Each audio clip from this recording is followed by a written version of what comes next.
بسم الله الرحمن الرحيم. الرحمن علم القرآن.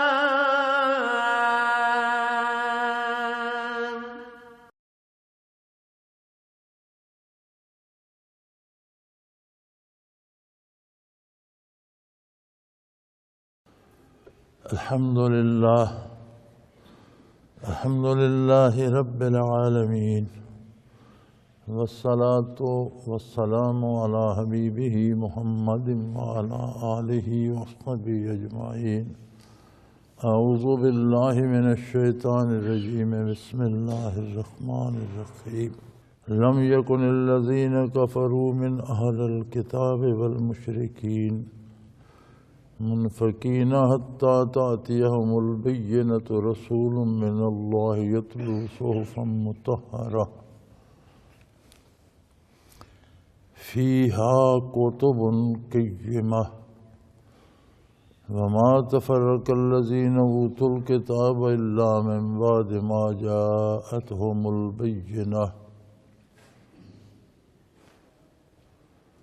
وما أمروا إلا ليعبدوا الله مخلصين له الدين حنفاء ويقيموا الصلاة ويؤتوا الزكاة وذلك دين القيمة. اللهم سبحانك لا علم لنا إلا ما علمتنا إنك أنت العليم الحكيم. مولایا صلی وسلم دائما ابدا علی حبیبک خیر الخلق کلہم. اللہ اللہ اللہ.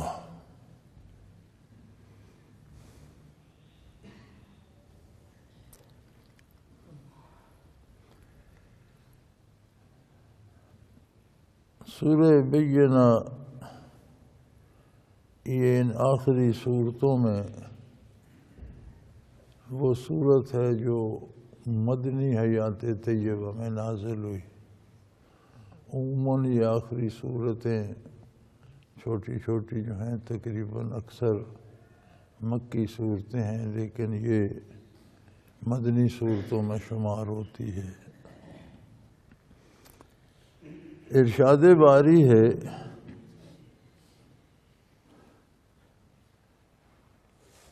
کہ یہ جو کافر ہیں اور وہ مشرک جو اہل کتاب میں سے ہیں. اہل کتاب تو دیندار تھے،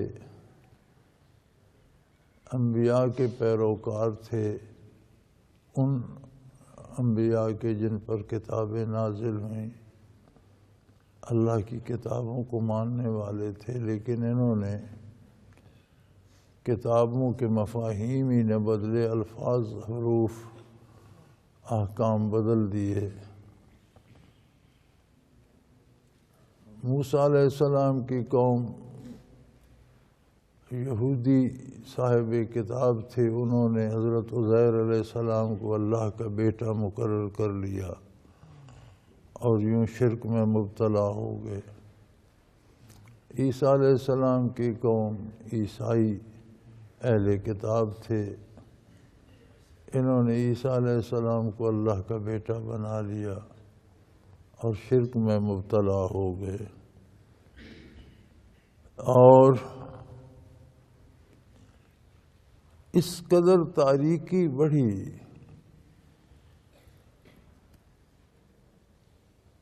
کہ کوئی صورت نظر نہیں آتی تھی کہ یہ کفر سے باز آئیں گے یا یہ کفر کی تاریکی چھٹے گی.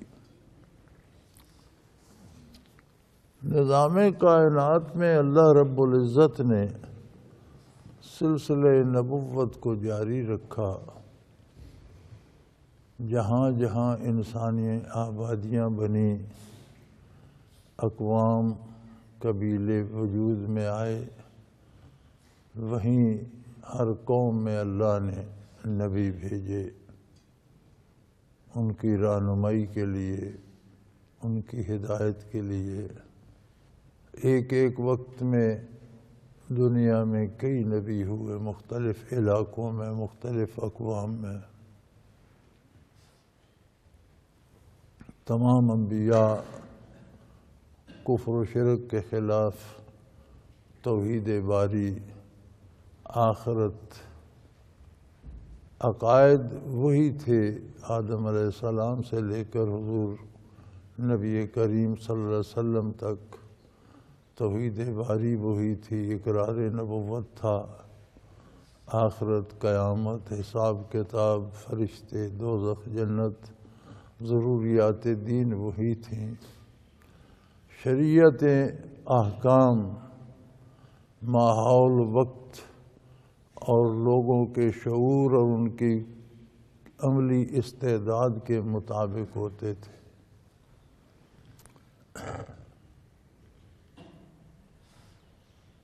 لیکن ایک ایسا عجیب دور آیا کہ عیسیٰ علیہ السلام کے بعد کوئی نبی مبعوث نہیں ہوا، حضور اکرم صلی اللہ علیہ وسلم کی بعثت علی تک۔ یہ عہد تقریباً 5 صدیوں پر محیط ہے۔ یہ 500 سالہ دور جسے عہد فطرت کہا جاتا ہے، جس میں کوئی نبی روئے زمین کی کسی گوشے میں کہیں کوئی نیا نبی مبعوث نہیں ہوا۔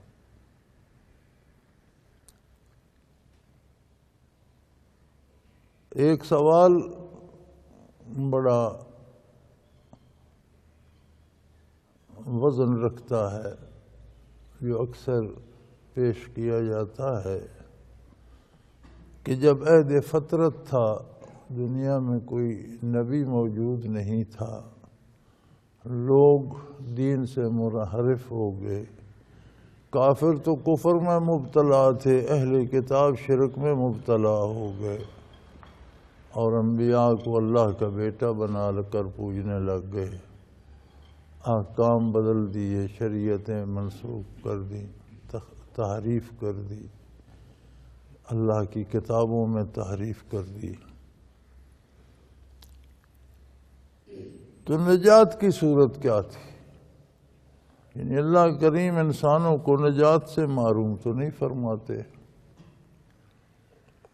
تو فرمایا اس عہد میں بھی جو شخص مظاہر قدرت کو دیکھ کر، نظام کائنات کو دیکھ کر، موسموں کے تغیر و تبدل، شب و روز کے آنے جانے، گرمی سردی، چیزوں کے اگنے پر، اس کائنات کو دیکھ کر جو اندازہ لگا لیتا تھا کہ کوئی چلانے والا ہے تو یہ چل رہی ہے، کوئی خالق ہے تو تخلیق ہمہ وقت ہو رہی ہے، کوئی نظام قائم رکھنے والا ہے تو اتنا وسیع نظام قائم رکھ رہا ہے، اور وہ واحد و لا شریک ہے، کوئی اس کے نظام میں دخیل نہیں ہے۔ تو فرمایا اس عہد میں جو یہ عقیدہ رکھتا تھا وہ صاحب نجات تھا، وہ جنتی تھا، وہ مسلمان تھا۔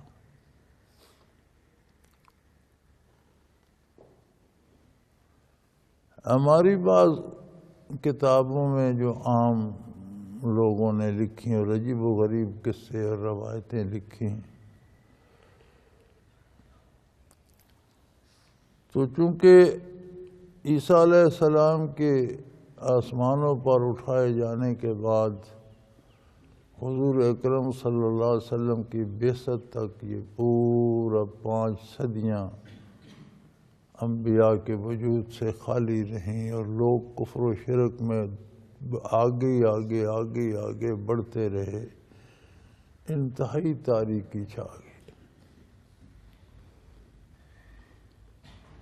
تو بعض لوگوں نے کوئی نور نامے قسم کی کتابیں لکھی ہیں اور کوئی اس طرح کی جو ملتی ہیں، ان میں نبی کریم صلی اللہ علیہ وسلم کے والدین کو بھی انہوں نے ایسے ہی لکھ دیا، حالانکہ یہ درست نہیں ثابت ہے کہ حضرت عبد المطلب توحید کے قائل تھے، حضرت عبداللہ آپ کے والد گرامی توحید کے قائل تھے، آپ کی والدہ ماجدہ توحید کے قائل، یہ سارا خاندان توحید کے قائل تھے، حتیٰ کہ جب ابرہ نے بیت اللہ شریف جانے کا ارادہ کیا اور حضرت عبد المطلب کی اس سے ملاقات ہوئی تو آپ نے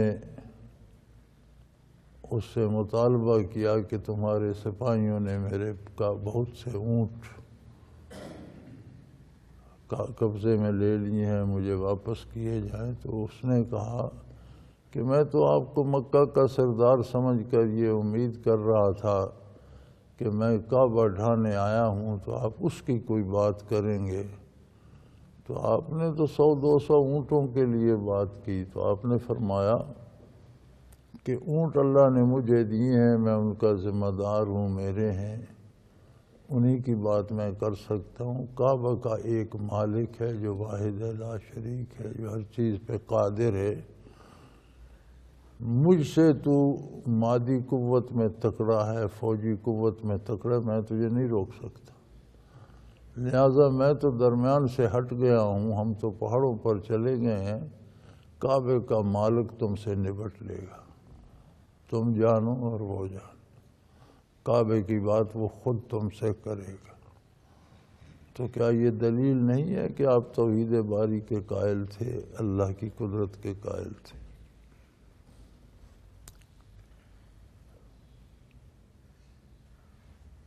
تو اس عہد فطرت میں صاحب نجات صرف وہ لوگ تھے جنہیں دلائل فطرت دیکھ کر، قوانین فطرت دیکھ کر، نظام حیات دیکھ کر یہ یقین تھا کہ اللہ ہے، کوئی ہے، خواہ انہیں اللہ کا نام بھی نہ آتا ہو، لیکن ایک ہستی ہے جو اس نظام کو چلا رہی ہے، اور وہ واحد لا شریک ہے، کوئی اسے روکنے ٹوکنے والا اس کے برابر کا نہیں ہے، وہ جیسے چاہتا ہے، وہ ان کی نجات کے لیے کافی تھا۔ ایک شخص زید بن عمر بن نفیل مکہ مکرمہ میں ہوئے ہیں، انہوں نے مذہب کی تلاش میں جہاں تک ممکن ہو سکا علماء اہل کتاب کے پاس، یہود کے پاس، نصارہ کے پاس، راہبوں کے پاس بڑے سفر کیے۔ وہ جہاں بھی جاتے، جب وہ یہ بات کرتے کہ مجھے حق کی تلاش ہے، تو وہ راہب بھی انہیں بتاتے کہ حق ہمارے پاس نہیں ہے، ہم نے باتیں گھڑ لی ہیں جو ہمیں وراثتاً ملی ہیں، بنی بنائی، ہم ان پر کاربند ہیں، حق انکاں ہو چکا ہے۔ تو پھر بڑھاپے میں، آخری عمر میں مکہ مکرمہ میں ہوتے تھے، ان کا ایک شعر میرے ذہن میں رہ گیا ہے، وہ کہتے تھے اربم واحدا نم الف رب، یہ کوئی پالنے والا، اس نظام کو چلانے والا کوئی ایک ہے، ہزاروں نہیں ہو سکتے، یہ جو تم نے ہزاروں بنائے ہوئے ہیں، کوئی بت کتنے، یہ اولاد دیتا ہے، یہ می برساتا ہے، یہ دولت ہے، یہ فضول ہے، یہ اتنے مل کر ایک کام کو اس طرح نہیں چلا سکتے جیسے یہ چل رہا ہے، کوئی کچھ کہتا، کوئی کچھ کہتا، کبھی اختلاف ہو جاتا، کبھی ایک دوسرے سے لڑ پڑتے، یہ نہیں ہو سکتا کہ کوئی واحد ہے، لا شریک ہے، ربم واحدا مالف رب، رب کوئی پالنہار، پیدا کرنے مارنے والا کوئی ایک ہے، ہزاروں نہیں ہو سکتے۔ الدین اذا تقسمت الامور، یہ بھی کوئی مذہب ہے جس میں کام بانٹ دیے جائیں، اولاد دینے والا کوئی اور ہے، بارش برسانے والا کوئی اور ہے، دھوپ نکالنے والا کوئی اور ہے، بیماری ٹھیک کرنے والا کوئی اور ہے، تو یہ تو کتنے بن گئے، یہ دین نہیں ہے، یہ مذاق ہے، یہ بے دینی ہے۔ جب امور بانٹ دیے جائیں اور متعدد اس کے بن جائیں ذمہ دار، تو اسے دین نہیں کہا جا سکتا۔ ترکت اللات والعزى جميعا كذلك يفعل الرجل البصير، وہ کہتا تھا میں یہ لات اور عزیٰ سب سے بیزار ہوں، سب کو ترک کرتا ہوں، اور جس بھی شخص کو اللہ نے بصیرت قلبی دی وہ ایسا ہی کرے گا۔ تو یہ حضور صلی اللہ علیہ وسلم سے پہلے زمانے کی بات ہے۔ پھر وہ چٹکی میں مٹی لے لیتا، بیت اللہ کے سامنے بیٹھ جاتا اور کہتا کہ مجھے پتہ ہے تو ہے، لیکن مجھے نہیں پتا کہ تو کس طرح راضی ہوگا، مجھے نہیں پتا کہ تو کس بات پہ خفا ہوتا ہے، تیری عبادت کا طریقہ کیا ہے۔ تو ہاتھ پہ مٹی رکھ کے اس پہ پیشانی رکھتا اور کہتا اسی کو میری عبادت قبول کر لے۔ تو ایسے لوگ بھی ہوئے ہیں۔ تو اس عہد فطرت میں جو توحید کے قائل تھے وہ صاحب نجات تھے۔ تو ارشاد ہوتا ہے کہ کفار اور مشرک جو اہل کتاب میں سے ہو گئے، یہ ایسے ویسے ماننے والے نہیں تھے۔ 5 صدیاں بیت گئی تھیں کفر و شرک پر،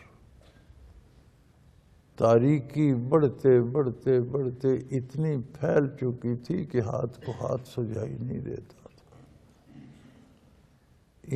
ایمانیات کا کہیں نشان نہیں ملتا تھا۔ حتیٰ تأتیہم البینہ، ہاں جب تک کوئی بہت بڑا سورج طلوع نہ ہوتا جو اندھیروں کا جگر چاک کر کے رکھ دیتا۔ اتنی تاریکی بڑھ گئی تھی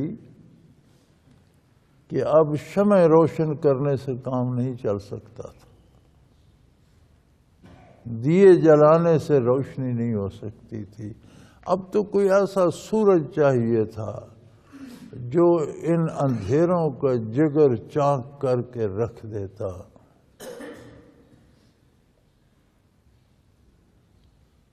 سو ایسا اولو العزم رسول مبعوث فرمایا گیا جسے واقعی قرآن نے شمس منیرہ کہا، روشنیاں بانٹنے والا سورج، جس نے 5 صدیوں کی تاریکیوں کے سینے چیر کر رکھ دی اور ہر طرف نور ہی نور پھیلا دیا۔ لم یکن الذین کفروا من اہل الکتاب والمشرکین منفکین حتی تأتیہم البینہ، ہرگز کافر، اہل کتاب، مشرک یہ ماننے والے نہیں تھے، باز رہنے والے نہیں تھے۔ اتنے کفر پہ پختہ ہو چکے تھے، اتنے ہدایت سے دور جا چکے تھے، اتنے حق سے دور جا چکے تھے۔ اللہ اللہ اللہ، ذرا عہد حاضرہ کا اندازہ کرو اور پھر دیکھو۔ آج ہم الحمدللہ کلمہ پڑھتے ہیں، آج ہم مسلمان کہلانے پہ فخر کرتے ہیں، الحمدللہ ہم مسلمان ہیں۔ آج ہم بتوں کو پوجنے کا تصور نہیں کرتے،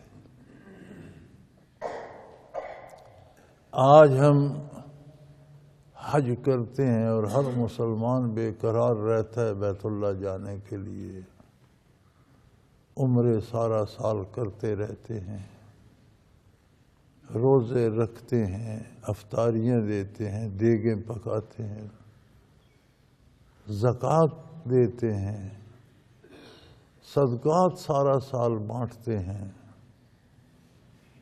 خیرات اور زکوٰۃ لینے والے لوگ ارب پتی ہو گئے، جنہیں یہ ڈھنگ آ گیا کہ زکوٰۃ صدقات جمع کیے جائیں، وہ کھرمو پتی ہو گئے۔ اتنی مسلمان زکوٰۃ دیتے، لیکن جب کہا جائے کہ اللہ کے نظام کے مطابق زندگی بسر کرو تو ہم نہیں کرتے. ہماری معیشت سودی ہے. کلمہ پڑھتے ہیں، حج کرتے ہیں، روزے رکھتے ہیں، نمازیں پڑھتے ہیں. اللہ فرماتا ہے جو سود کھاتا ہے یا سود سے باز نہیں آتا اس کا میرے اور میرے رسول کے ساتھ اعلان جنگ ہے. من حیث القوم ہمارا سب کا نظام معیشت سودی ہے.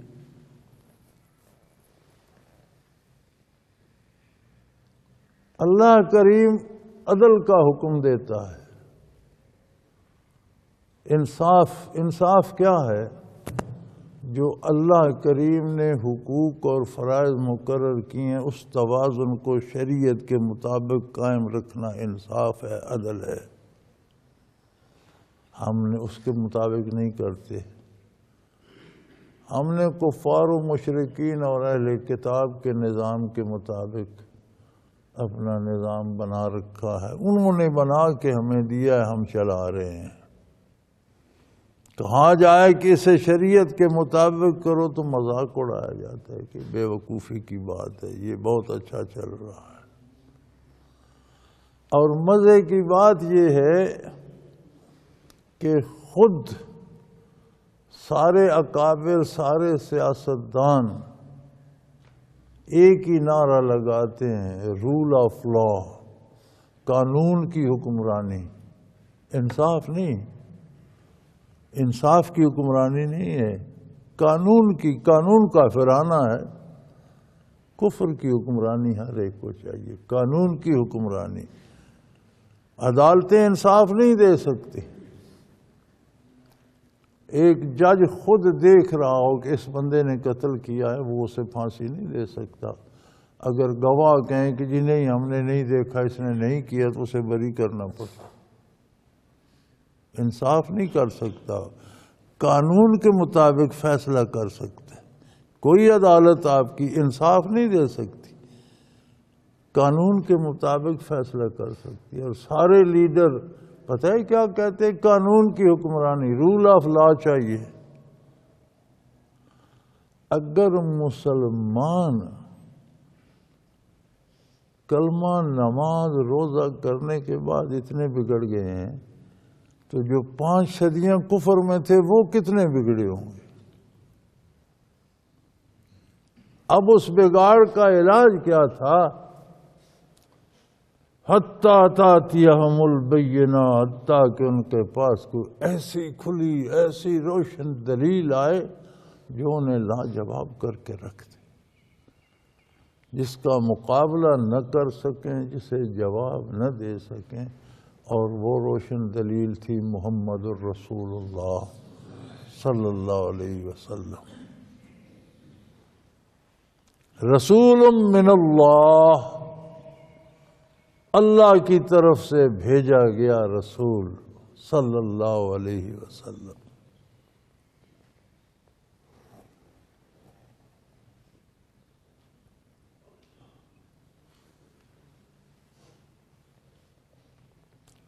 ہمیں بڑا دعویٰ ہے محبت رسول کا، بڑے نعرے لگتے ہیں ہر اذان کے ساتھ، یا رسول اللہ، صلاۃ والسلام علیک یا رسول اللہ. ہر مجلس میں، ہر جلسے میں، ہر سفر و حضر میں، یا رسول اللہ، یا رسول. نعرے کی حد تک بڑی محبت. شکل رسول اللہ جیسی بنانے میں شرم آتی. نعرہ بڑے لگائیں گے. لباس کافرانہ ہے، معیشت کافرانہ ہے، عدالت کافرانہ ہے. نظام تعلیم میں قرآن و سنت کا دخل نہیں ہے. نظام سیاست میں قرآن و سنت کا دخل نہیں ہے. محبت بڑی ہے. پتہ نہیں یہ محبت کی یہ کون سی قسم ہے. تو اگر مسلمان اس حد تک بگڑ چکے ہیں تو یہ دین جب ان کافروں کو حضور نے پیش کیا ہوگا جو 500 سال سے کفر میں دھنسے ہوئے تھے،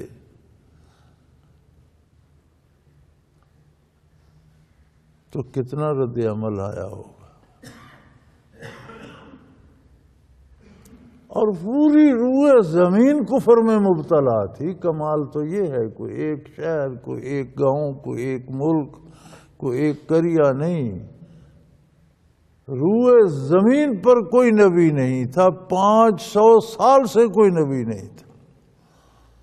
عیسیٰ علیہ السلام کے رفع آسمانی کو 5 صدیاں بیت چکی تھیں، اور ان 500 سالوں میں کوئی نبی مبعوث نہیں ہوا دنیا کے کسی گوشے میں۔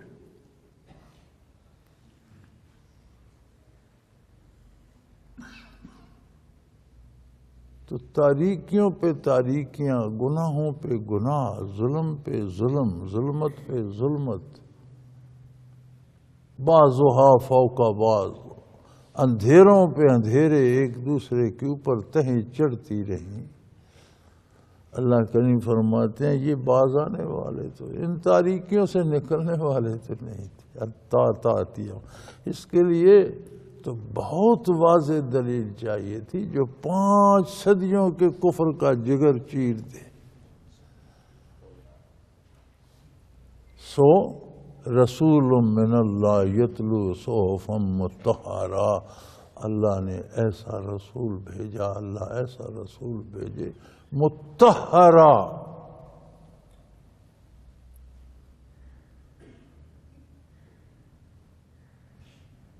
پاک صفحات، پاک کر دینے والے صفحات، طاہر و مطہر، ایسا قرآن جو خود بھی پاک اور جو اس کو تھام لے اسے بھی پاک کر دے، جس میں اتنی قوت ہو کہ جس کا ایک جملہ 5 صدیوں کا کفر دھو کر صاف کر دے۔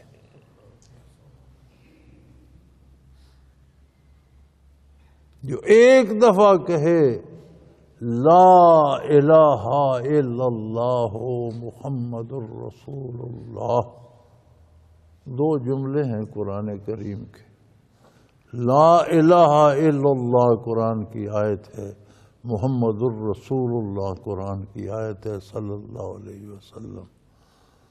یہ 2 جملے زبان پر آئیں تو 500 سال کا کفر دھل کر بندہ فرشتوں کی طرح پاک ہو جائے۔ ایسا رسول چاہیے تھا، ایسی کتاب چاہیے تھی۔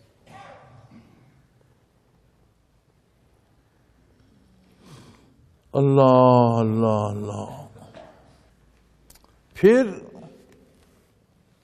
پاک تو کر دے، پاک ہو جانا تو ایک بات ہے، پاک رہنا ایک الگ بات ہے۔ اب اس نے کلمہ پڑھا، 5 صدیوں کا کفر، 5 صدیوں کی ظلمت دھل گئی، دامن پاک، لیکن جب تک دنیا میں ہے اسے پاک رکھنا اور دامن کو پاک لے کر قبر میں اترنا بھی تو مطلوب ہے۔ ایک دفعہ پاک کرنا ہی تو نہیں، تا دم واپسی اسے پاک رکھنا بھی تو ہے۔ وہ کیسے ہوگا؟ فرمایا فیہا کتب قیمہ، وہ ایسی کتاب ہے جس میں پوری زندگی کا ٹھوس لائحہ عمل ہے، جس میں قیامت تک کوئی ترمیم نہیں ہوگی، کوئی تبدیلی نہیں ہوگی، کوئی خامی نہیں پیدا ہوگی، کوئی کمی نہیں رہے گی۔ پاک کرنے کے بعد اسے پاک رکھنا، اس کی ذمہ داری بھی قرآن کی ہے۔ شرط یہ ہے کہ پھر وہ قرآن کے مطابق زندگی بسر کرے۔ کتب قیمہ، زندگی کے ہر سوال کا ٹھوس، صحیح، اصح ترین جواب۔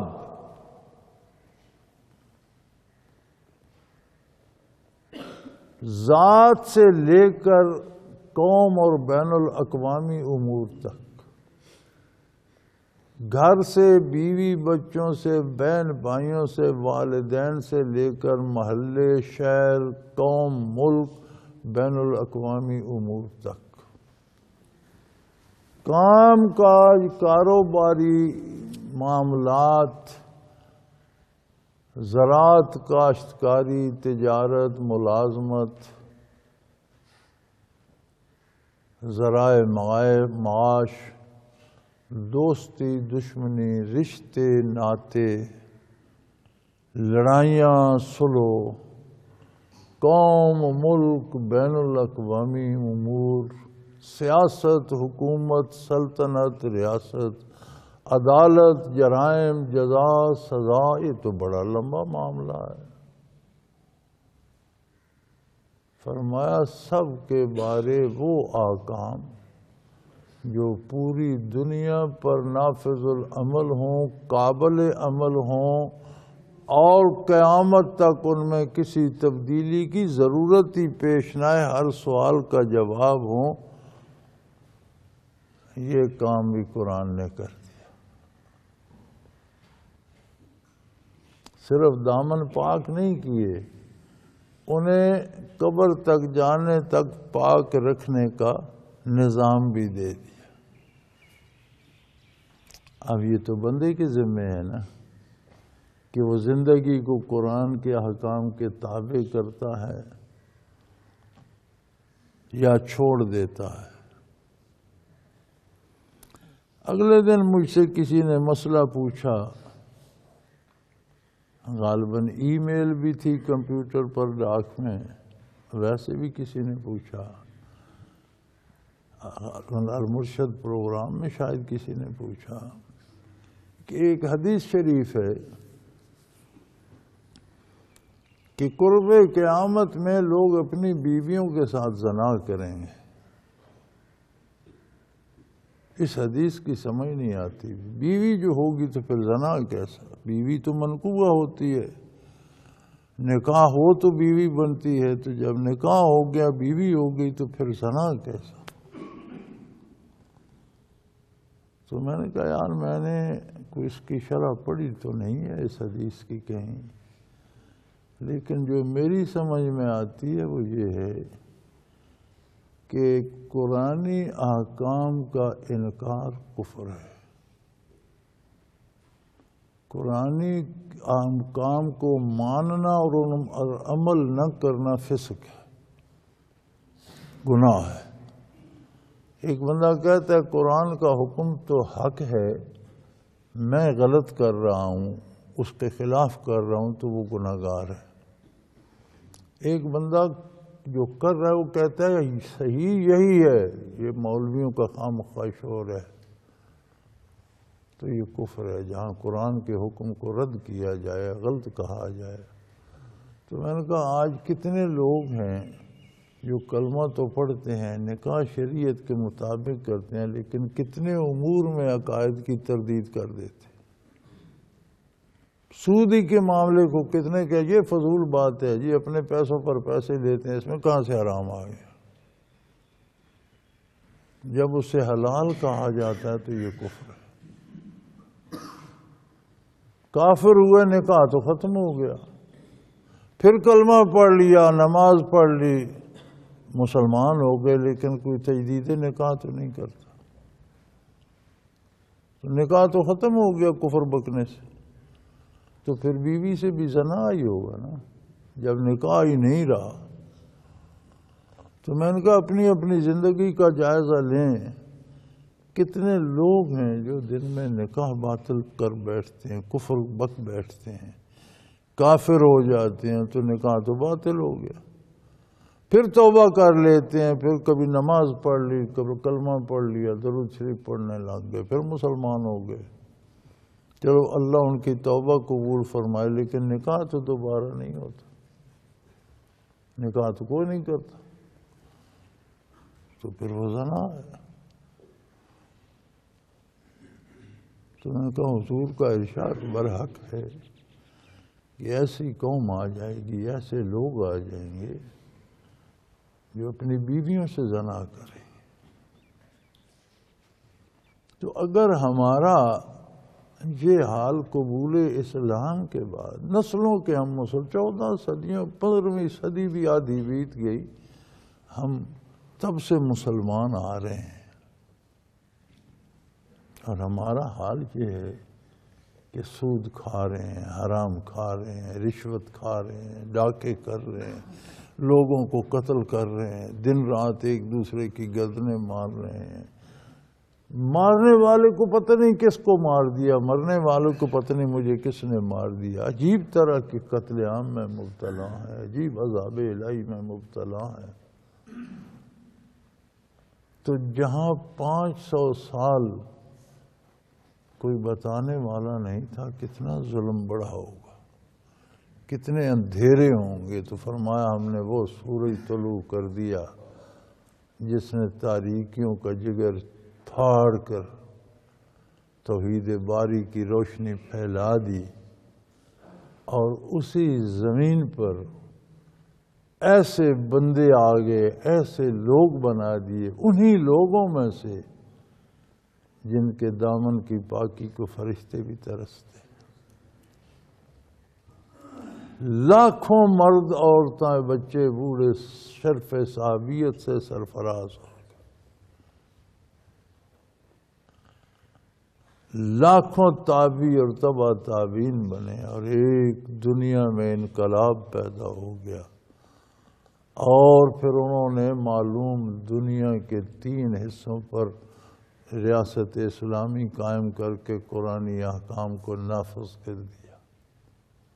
کیا لوگ تھے جنہوں نے کفر کے جگر پھاڑ کر اسلام نافذ کیا، اور آج ان کے وارث ہم ہیں جو اسلام کو دبا پر اس پر کفر کے خلاف چڑھا رہے ہیں. ببین تفاوت راز از کجاست تا و کجا. پھر ہمیں گلہ ہوتا ہے کہ ہم پر وہ برکتیں نازل نہیں ہوتی جو ان پر نازل ہوتی تھی. ہم اپنا کر کے ہم پر تو یہ تو اللہ بڑا کریم ہے کہ ہم پر کوئی عذاب ہمیں تباہ نہیں کرتا، زمین پھٹتی نہیں کہ ہم غرق ہو جائیں، آسمان سے آگ نہیں برستی ہم پر آسمان سے پتھر نہیں برستے. یہ بھی اس کی رحمت ہے. اور یہ اللہ کریم نے حضور کے طفیل عمومی عذاب اٹھا دیے. یہ بھی صدقہ ہے محمد الرسول اللہ کا، ورنہ ہمارا کردار ان قوموں سے زیادہ نیچے گر چکا ہے جن پر یہ عذاب آئے تھے. وہ ایک ایک گناہ میں مبتلا تھی.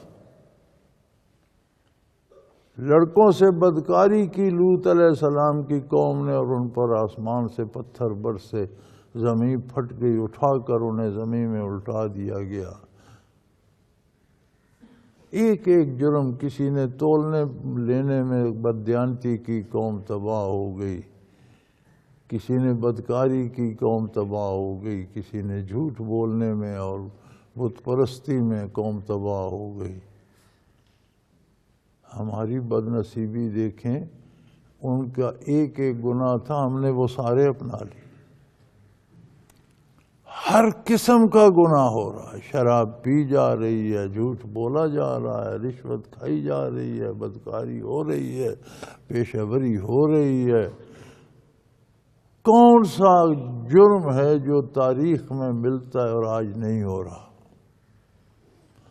ایک ایک گناہ میں جن قوموں پر پتھر برسے، بادلوں سے آگ برسی، آسمانوں سے پتھر برسے، زمین شک ہو گئی اور قومیں غرق ہو گئیں.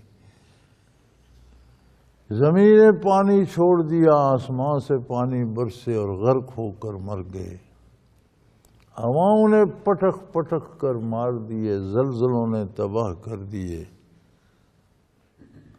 ایک ایک گناہ کے بدلے. آج وہ سارے گناہ، اللہ ہمیں معاف کرے، ہم مسلمانوں میں موجود ہیں. میں کافروں کی بات نہیں کر رہا، کافر تو ہیں ہی کافر. کافروں کے لیے تو ایک کفر ہی کافی ہے. اس کے بعد وہ گناہ نہیں کریں گے تو کفر میں نیکی کا کیا تصور ہے؟ میں اپنی بات کر رہا ہوں، ہم میں جو ہم مسلمان کہلا رہے ہیں، ہم میں آج ہر وہ گناہ موجود ہے جس کی سزا میں قومیں تباہ ہوئی،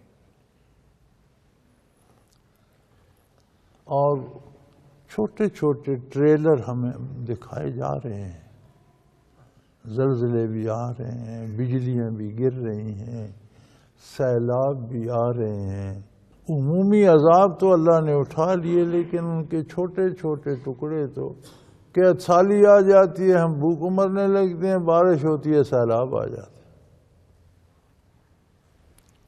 ایک خطے میں زلزلہ آ جاتا ہے، دوسرے میں ایک وبا پھوٹ پڑتی ہے۔ جس قسم کی بیماریاں ہیں آج، کبھی آپ نے جو آج 50 60 70 سال کے لوگ ہیں، انہوں نے کبھی بچپن لڑکوں میں دیکھی سنی تھی؟ یہ ہارٹ اٹیک اور یہ کینسر اور یہ چیزیں کہیں شوگر اور یہ کہیں دیکھی تھی ان دیہات میں؟ کیسی کیسی عجیب عجیب مصیبتیں آ رہی ہیں۔ شاید ہم سمجھ نہیں رہے، اس کی بنیادی وجہ یہ ہے کہ دعوت عشق رسول کا ہے لیکن اتباع کافر کا ہے، دامن کافر کا تھاما ہوا ہے، نام رسول اللہ کا لیتے، یہ منافقت کہلاتی ہے، اور منافقت کفر سے بڑا جرم ہے۔ بہرحال قرآن کریم تو ان 5 صدیوں کی بات کر رہا ہے کہ اتنی تاریکیاں تہ بتہ، ظلمات بعضھا فوق بعض، اندھیرے جو ایک دوسرے پر تہ بتہ جمتے رہے،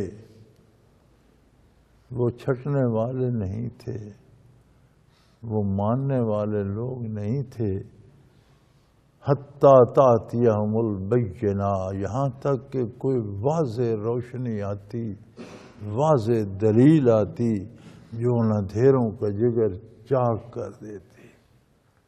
رسول من اللہ، اللہ کا عظیم الشان رسول مبعوث ہوا۔ اس بوڑھے آسمان نے دیکھا سارے روئے زمین پر اللہ کا ایک بندہ اللہ کا نام لے رہا، پوری انسانی آبادی میں، پورے روئے زمین۔ پھر ان کی زوجہ محترمہ ام المومنین رضی اللہ تعالی عنہا 1 سے 2 ہو گئے خواتین میں، وہ پھر مردوں میں سیدنا ابو بکر صدیق رضی اللہ تعالی عنہ 3 ہو گئے، پھر بچوں میں حضرت علی کرم اللہ وجہ الکریم، آپ کی عمر 10 سال کے قریب تھی، 4 ہو گئے۔ اسلام طلوع ہو رہا ہے۔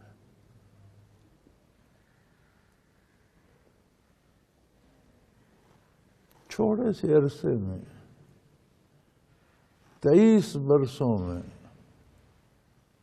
دنیا کے حکمرانوں کو مصیبت پڑ گئی، بڑی بڑی سلطنتوں میں زلزلے آ گئے، جزیرہ نما عرب پر ریاست اسلامی بن گئی، پورا نظام زندگی کا حضور نے پڑھا بھی دیا، سکھا بھی دیا، سمجھا بھی دیا، عملاً نافذ بھی کر دیا۔ لوگوں کے حقوق و فرائض، اللہ کے حقوق بندوں پر، بندوں کے حقوق، پورا عقیدہ عمل سارا سمجھا کر عملاً نافذ کر کے آپ دنیا سے پردہ فرما گئے۔ حجۃ الوداع کے موقع پر آیہ کریمہ نازل ہوئی، الیوم اکملت لکم دینکم واتممت علیکم نعمتی ورضیت لکم الاسلام دینا، آج تمہارا دین مکمل کر دیا گیا۔ اتممت علیکم نے جتنے انعامات اللہ کریم نے تمہیں عطا فرمانے تھے فرما دیے اب جو کچھ تم نے لینا ہے اسی دین سے لینا ہے، جتنا بھی لینا ہے، اور تمہارے لیے دین اسلام کو پسند کر لیا۔ تو صحابہ کرام بڑے خوش تھے، دین مکمل ہو گیا، قرآن مکمل ہو گیا، وحی مکمل ہو گئی، ضابطۂ حیات مکمل ہو گیا، اللہ کے انعامات مکمل ہو گئے، ایک دوسرے کو مبارکیں دے رہے تھے۔ تو ابو بکر صدیق کو تلاش کرو، سب سے پہلے تو وہ حضور کے رفیق ہیں، انہیں مبارک دینی چاہیے۔ تو انہیں تلاش کیا تو خیمے میں بیٹھے زاروں قطار رو رہے تھے۔ اس کی یا صدیق خوشی کا موقع ہے اور آپ رو رہے ہیں؟ فرمایا ہاں خوشی کا موقع ہے، دین مکمل ہو گیا، لیکن میں تو اس لیے رو رہا ہوں کہ حضور دین کے لیے تشریف، دین مکمل ہو گیا تو یہ دنیا اس قابل نہیں ہے کہ حضور یہاں رہیں۔ میں تو اس دکھ میں رو رہا ہوں کہ اگر دین مکمل ہو گیا تو پھر حضور اس عالم میں نہیں رہیں گے۔ اور وہی ہوا، اس کے دنوں بعد 80 یا 82 دنوں بعد نبی کریم صلی اللہ علیہ وسلم دنیا سے پردہ فرما گئے۔ لیکن ایسی قوم تیار کر گئے حضور کہ 23 برس عہد نبوت ہے جس میں جزیرہ نما عرب پر عملاً اسلام نافذ ہو گیا، قرآن کی ساری تشریح، ساری بیان عملاً قرآن سکھا بھی دیا، بتا بھی دیا، سمجھا بھی دیا، اس پر عمل کرا کے بھی نظام حکومت، سلطنت، عدالتیں، صوبے، گورنر، حکومت، سارا نظام بتا دیا۔ کیا لوگ تھے کہ وصال نبوی کے 23 برس کے اندر انہوں نے روئے زمین کو ہلا کر رکھ دیا۔ 23 برس عہد نبوت ہے، 23 برس کے عہد خلافت کی تاریخ پڑھیں، معلوم دنیا کے 3 حصوں پر ریاست اسلامی پھیل چکی تھی اور ساری میں اسلام عملاً نافذ تھا۔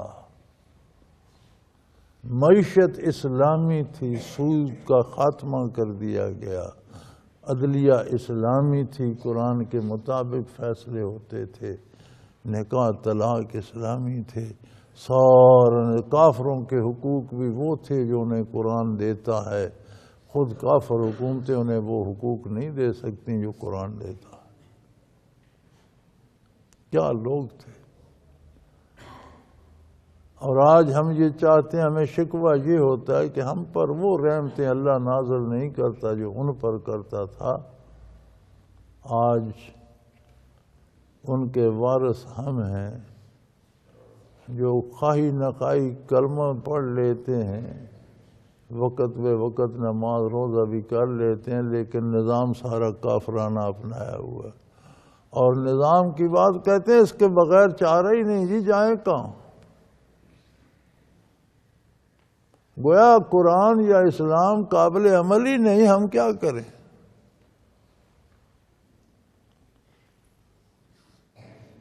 انا للہ و انا الیہ راجعون۔ دنیا کے قوانین بنتے ہیں، ملکوں کے قوانین بنتے ہیں، دساتیر بنتے ہیں۔ بڑے ملکوں میں سارے ملک کا قانون ایک جیسا نہیں ہوتا۔ صوبے اور ریاستیں ملکوں کے حصے بانٹے جاتے ہیں، صوبوں میں، ریاستوں میں، ان کے اپنے قوانین، مقامی قوانین میں فرق ہوتا ہے۔ 52 54 50 سے زائد ریاستیں ہیں امریکہ میں، ہر ریاست کے قوانین دوسری سے قدرے مختلف ہیں، ہر جگہ ایک سے نہیں چلائے جا سکتے۔ دنیا کے دوسرے ممالک میں کہیں ریاستیں ہیں، کہیں صوبے ہیں، صوبوں میں اختلاف ہے، قوانین مختلف ہیں، نصاب تعلیم مختلف ہیں، بے شمار مختلف چیزیں ہیں۔ چونکہ جو بھی انسان بناتا ہے وہ زیادہ سے زیادہ اپنے ماحول کے مطابق کوئی چیز گھڑتا ہے، اور پھر وہ بھی ٹھیک نہیں ہوتی، اس میں بھی ترمیمیں کرتا رہتا۔ ایسا کہاں سے آئے جو ایسا قانون وضع کرے کہ روئے زمین پر لاگو ہو سکے؟ یہ اعجاز صرف قرآن کا ہے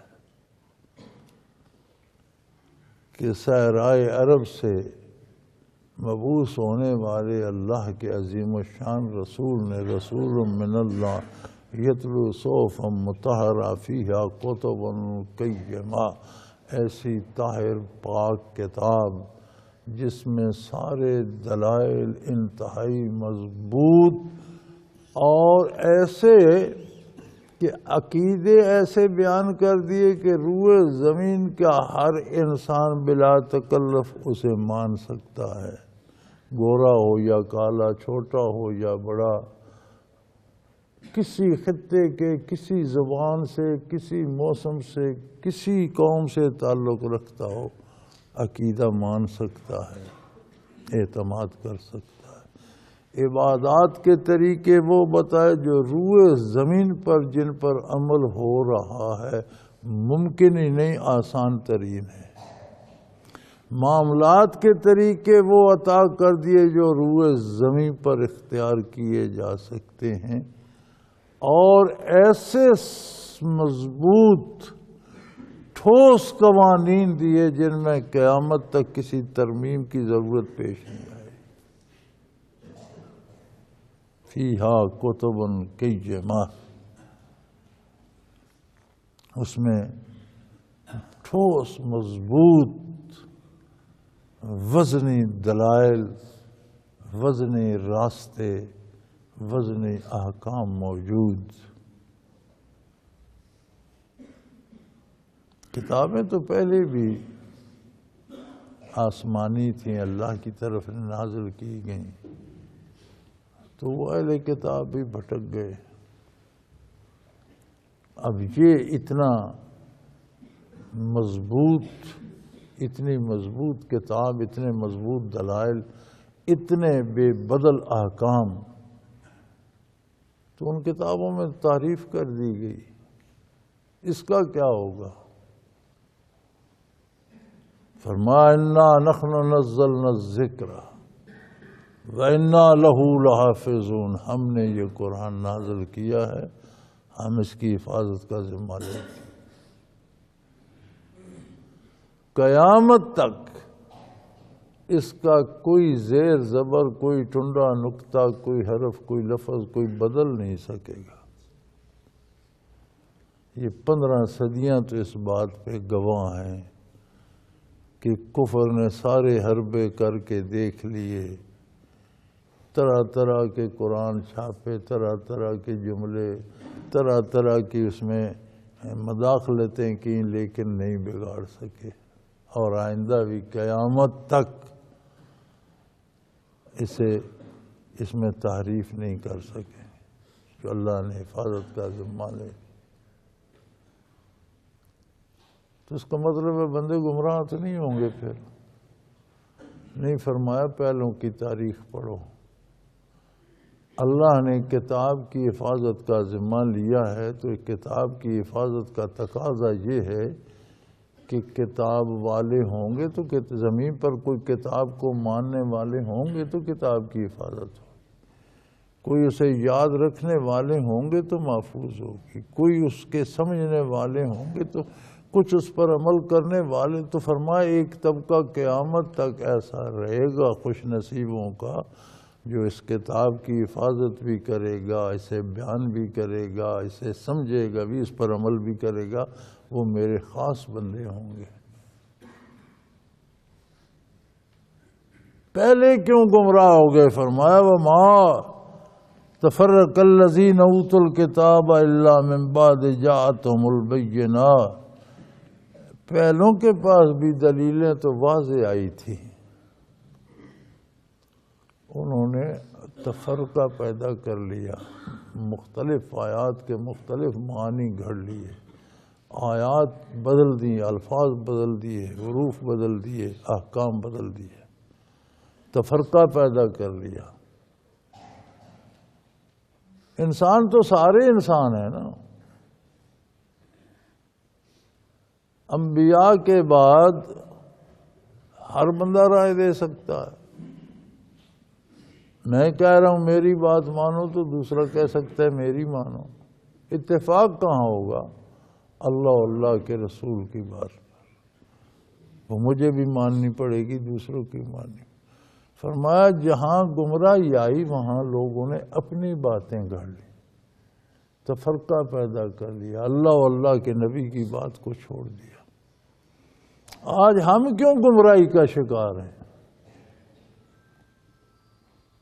بڑا حکومت بھی بناتی رہتی ہے، ایک پورا ایک نظام بنا ہوا ہے یار، لوگوں کا رزق لگا ہوا ہے اور بڑے اس میں معتبر بنے ہوئے ہیں اور ان کی سیاسی اہمیت بھی بن گئی ہے. بین المذاہب ہم آہنگی وہ ایک کچھ مولوی اس میں بھرتی کر لی ہیں اور بڑے مزے کر رہے ہیں. اور میرے بھائی ہم آہنگی کس بات پہ؟ ہم آہنگی کا بنیادی نقطہ کیا ہے جس پہ اتفاق ہو؟ ایک ہی نقطہ ہے، نہ میری مانی جائے نہ آپ کی مانی جائے، آپ بھی مان لیں میں بھی مانوں، اللہ اللہ کے رسول کی بات. ہم آہنگی ہو گئی. اس طرف کوئی نہیں آتا، کہتے ہیں نہیں سارے اپنی اپنی بات پر رہو اور سارے متفق رہو. کمال ہے، یہ نرالی بات ہے. بس اچھا ہے کچھ لوگوں کا روزگار لگا ہوا ہے، انہیں سرکاری گاڑیاں بھی ملی ہوئی ہیں، ٹی اے ڈی اے بھی ملتا ہے، روٹی بھی ملتی ہے. ویسے یہ اپنے آپ کے ساتھ مذاق ہے کہ تم اپنی رائے رکھو میں اپنی رائے رکھوں، ہم متفق ہیں. کیا سے متفق ہیں بھائی؟ یہاں تو میاں بیوی متفق نہیں ہیں، گھروں میں میاں بیوی متفق نہیں ہیں، اولاد اور والدین متفق نہیں ہیں، گھر گھر لڑائی ہے، گھر گھر جھگڑا ہے. وجہ کیا ہے؟ ہر بندہ باپ کہتا ہے میری مانو، بیٹا کہتا ہے میری مانو، بہو کہتی ہے میری مانو، ساس کہتی ہے میری مانو. وہ یار سارے اللہ کی مان لو تو جھگڑا ختم ہو جائے. یہی حال جو گھروں کا ہے وہ قبیلوں اور قوموں کا ہے، وہ ملکوں کا ہے.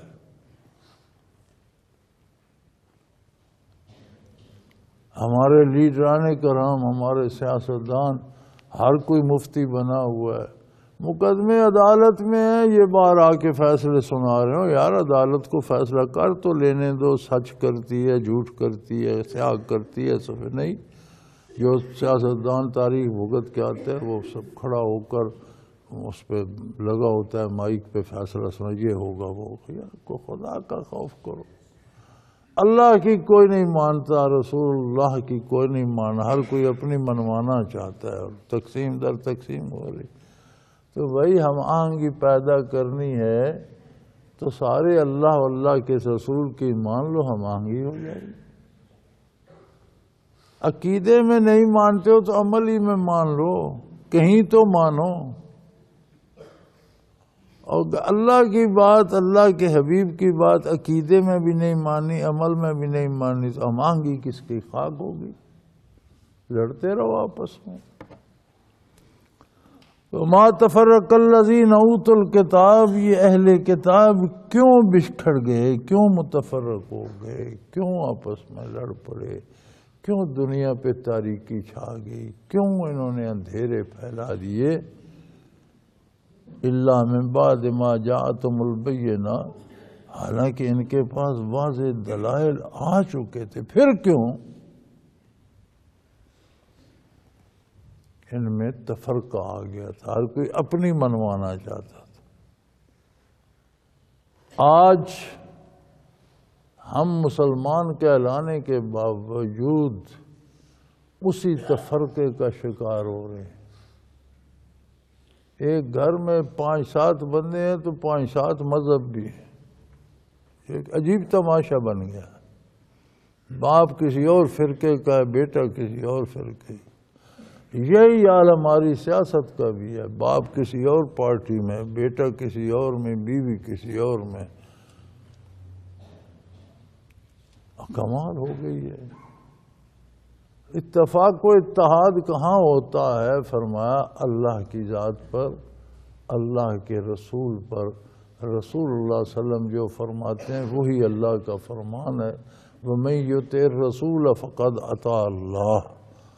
اتفاق کر لو، کسی یکجائی سے اب عہد غلامی کر لو، ملت احمد مرسل کو مقامی کر لو، ایک ہستی کا دامن تھام لو، اتفاق ہی ہو جائے گا، سارا اتفاق ہو جائے گا۔ آج بھی تم انقلاب آفریں بن سکتے ہو، آج بھی دنیا کو انقلاب آشنا کر سکتے ہو، شرط یہ ہے کہ صرف زبانی دعوے نہ کرو، عملاً اور عقیدتاً حضور کا دامن صلی اللہ علیہ وسلم تھام لو۔ وآخر دعوانا ان الحمد للہ رب العالمین۔ اللہ اللہ اللہ اللہ اللہ اللہ اللہ اللہ۔ حضرت امیر محمد اکرم آوان مد ذلہ العالی دارالعرفان منارہ ضلع چکوال میں سالہ سال سے قرآن و حدیث کے اوپر خطابات کر رہے ہیں اور سلسلہ نقشبندیہ اویسیہ کے مطابق لوگوں کو ذکر الہی کی تربیت دے رہے ہیں۔ وہ قرآن پاک کی تفسیر ترتیب وار بیان کر رہے ہیں۔ تفسیر قرآن کو وہ موجودہ ملکی اور بین الاقوامی حالات کے مطابق بیان کرتے ہیں۔ موٹر وے سے کلر کہار کے انٹرچینج سے نکلتے ہوئے، کلر کہار کی جھیل سے ہوتے ہوئے میانی، بوچھال اور نورپور سے گزرتے ہوئے دارالعرفان منارہ پہنچ سکتے ہیں۔ حضرت امیر محمد اکرم آوان نے بچیوں اور بچوں کی دینی اور دنیاوی تعلیم کے لیے سقارہ اکیڈمی کے نام سے ایک درسگاہ بھی قائم کی ہے، جس کا افتتاح ملک پاکستان کے صدر جنرل محمد ضیاء الحق نے اپنے دست مبارک سے کیا تھا۔ وہ تمام احباب جو اسلام کی طلب رکھتے ہیں ان سے گزارش ہے کہ دارالعرفان منارہ ضلع چکوال میں امیر محمد اکرم آوان صاحب کے خطابات سے مستفید ہوں۔ وہ ہر جمعے کو نماز سے پہلے بیان فرماتے ہیں۔ ہر ماہ کی پہلی اتوار کو ماہانہ اجتماع ہوتا ہے جس میں آپ خصوصی خطاب فرماتے ہیں اور پاکستان کے چاروں صوبوں سے احباب اس اجتماع میں شرکت کرتے ہیں۔ اس کے علاوہ یہاں سال میں 2 مرکزی اجتماعات بھی ہوتے ہیں، ایک رمضان المبارک میں اعتکاف کا اجتماع اور دوسرا جولائی اور اگست میں 40 دن کا اجتماع ہوتا ہے جس میں روحانی تربیت کی جاتی ہے۔ اپنا خون سیماب دے کر اتنا ہم کر جائیں گے، نام آقا کا چمن میں پھر رقم کر جائیں گے۔